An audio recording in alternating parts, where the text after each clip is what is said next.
Hi guys, it's another edition of the Objective Football Banter Show. I'm your host, Tweezy, and I'm back again. Yeah, I know I wasn't around the last time, but it was due to one or two technical issues. But today, we're going to be analyzing games from game week 4, 5, and it just concluded one, game week 6. Remember, game week 5 was a midweek game, so, that also meant that, the time in between both game weeks, so game days were actually quite, very short. And then plus we had other one or two issues, technical issues, but we're back now, we're better, and we're ready. Let's kick it.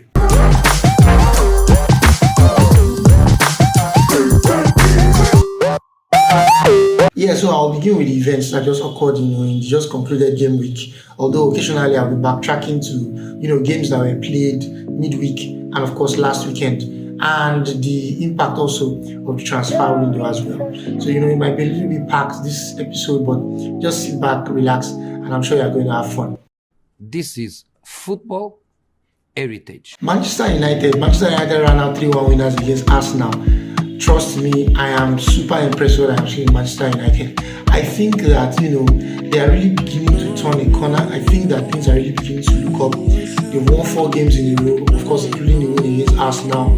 They beat Southampton by a goal to nil. They beat Liverpool by 2-1. They beat Southampton by a goal to nil. Leicester also fell by a goal to nil. And of course, they beat Arsenal by 3-1. Expectedly, people really thought that, they were going to come out guns blazing against Arsenal.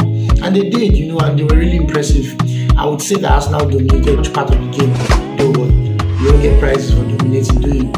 Yeah, you for talk am since now. For all their tacticality, I think Arsenal, just didn't have that precise cutting edge in terms of passing the ball accurately and of course putting the ball at the back of the net. You would, want to commend Manchester United though. Take nothing away from Manchester United though. They were really impressive on the break.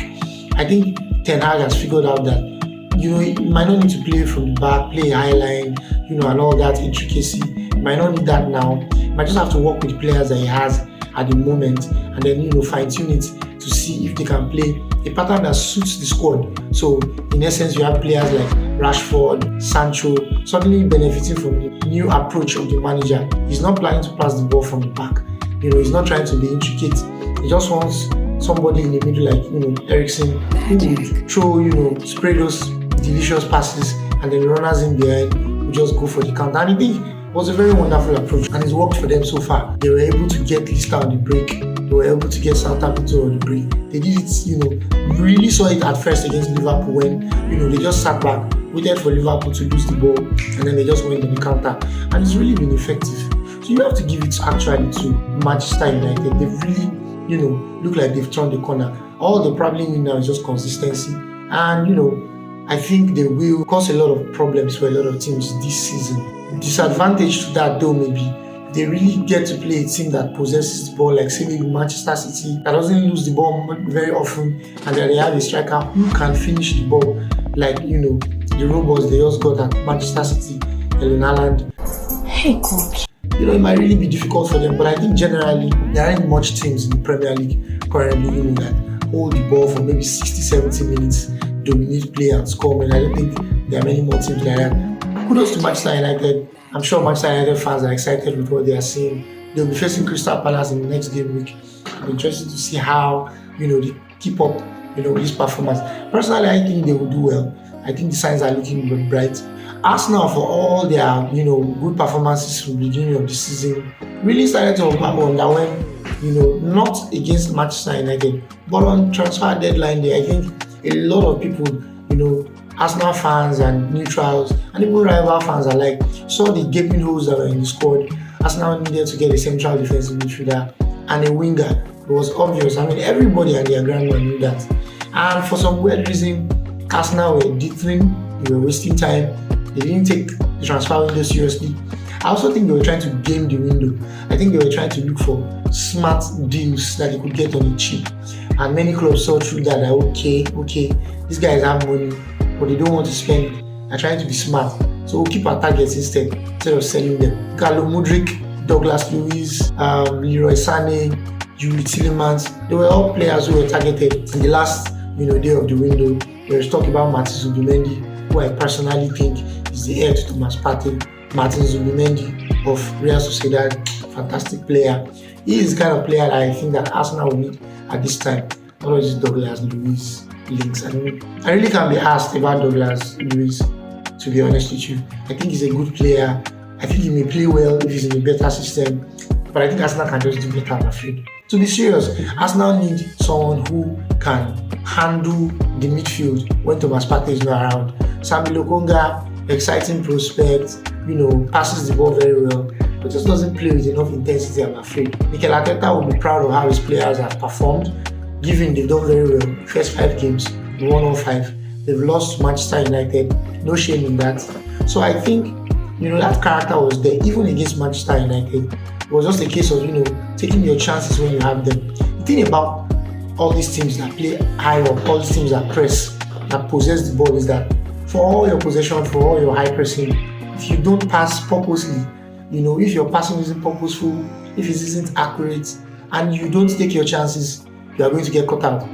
Don't ask me, ask Liverpool. They did the same thing against Fulham, they got caught out. They did the same thing against Manchester United, they also got caught out. Even against Crystal Palace, they are going to hold the ball for a long time. They are going to possess for a long time. They are going to make teams uncomfortable. But the truth of the matter is, when push comes to shove, when you have the chance to put the ball at the back of the net, you have to take it. You get it? Manchester City too had a similar scenario. Yeah, let me talk about Manchester City. Speaking about Manchester City, they played against Aston Villa, 1-1 draw against Aston Villa. Take your chances, they didn't take their chances. For all the position they had, I think at some point during the game, they had possession of about 85-15 against Aston Villa. They were that dominant. Money. They had chances, but they didn't take them. Aston Villa just needed one chance, and Leon Bailey took it. 1-1, the game ended, and Manchester City dropped points again for the second time this season. They dropped points against Newcastle, they dropped points against Aston Villa. They've thrown away 4 points. In that time frame, Arsenal managed to win all their games, which is why Arsenal are still sitting on top of the table. I think that for all the intricacies of high pressing, playing with inverted fullbacks, like coaches like Arteta, Pep Guardiola, does, and even Graham Potter does it for Brighton. You need to be ruthless in front of goal. You need to be. I think it's one of the things that getting a good striker does for you. I think sometimes you get to watch teams like Manchester City, who have Erling Haaland, of course, with scoring goals, of course. I personally think that what happened against Aston Villa is just the occasional blip. They will just take it from me. Manchester City will dominate teams. They will punish a lot of small teams this season. Not many small teams are going to escape the wrath of Manchester City. They are going to really torture a lot of small teams, and that may be the difference. That may be the difference maker for the title race. I still personally think Arsenal needed to get another striker. I don't know. I think rather than look for maybe a traditional winger that will share the number 7 role, the right wing role with Bukayo Saka, Arsenal should get a big striker in the middle. Gabriel Jesus has shown that he can play from the left, he can play from the right. So sometimes you just take the load off Saka, let him sit on the bench and get a rest. Let Gabriel Jesus play from the right and get a central guy whose finishing is top notch. That doesn't mean Gabriel Jesus is not a good finisher. I think he's a good finisher. I just think that his skill set is spread across different areas. He can dribble, he can run, he can press, and he can finish.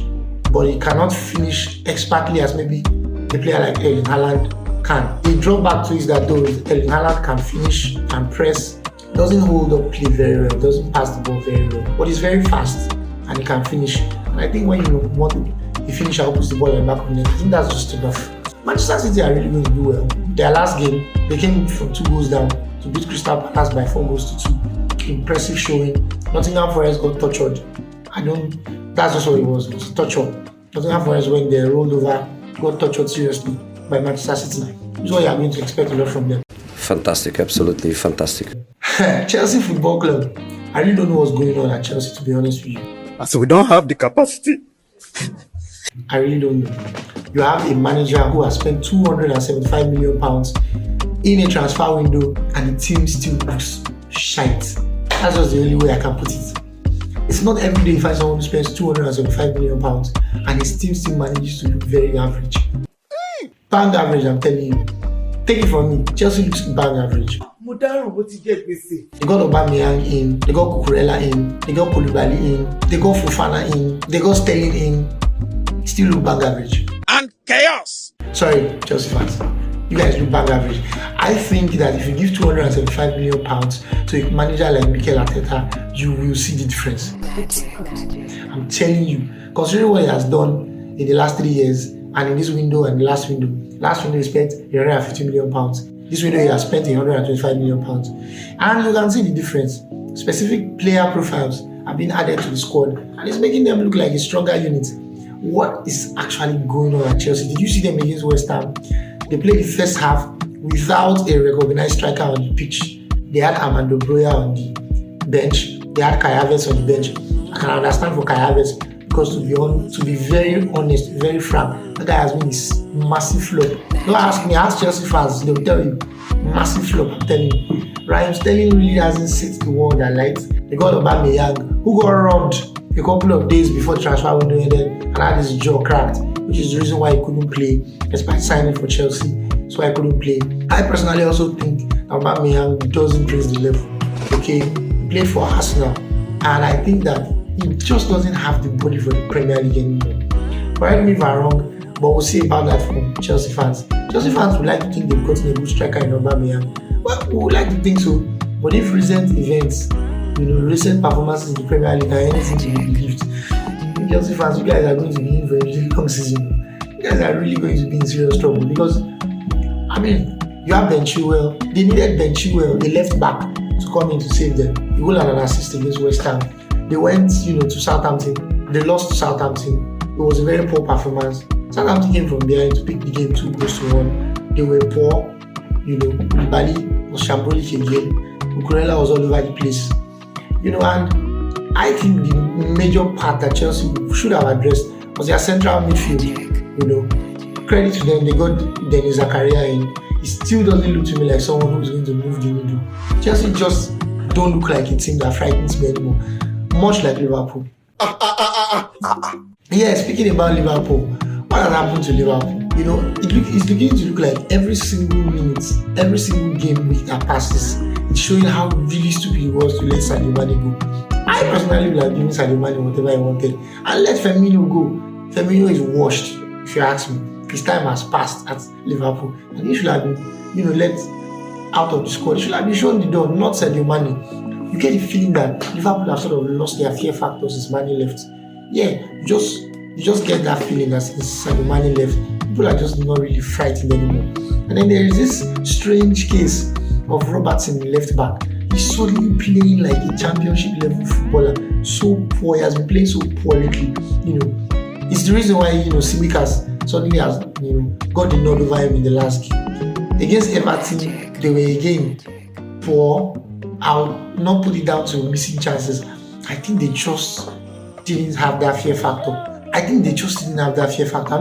Imagine against Everton, a team that they've traditionally beat. How many times has Jurgen Klopp played Everton? I think about 15 times. He's lost one and he's won about 14. He doesn't even get draws against Everton. The only time he lost against Everton was when Ancelotti beat him, 3-4 years ago. He's always beating Everton. That's how dominance, on one side of that fixture has always been. God have mercy upon us. Tottenham Football Club, playing very well too, winning games. I don't think they've lost a football game. I think they've done very well. They'll be playing Manchester City, I think in their next game, and that will really be a big test for them to see how they will fare this season. I think they've struggled occasionally. I've not been impressed by the way they've played. I think they've had the same issue that Chelsea had, to be honest. I think they've bought players, but they just don't look, improved. I think, the first squad that they had last season are still the most important parts of their squad.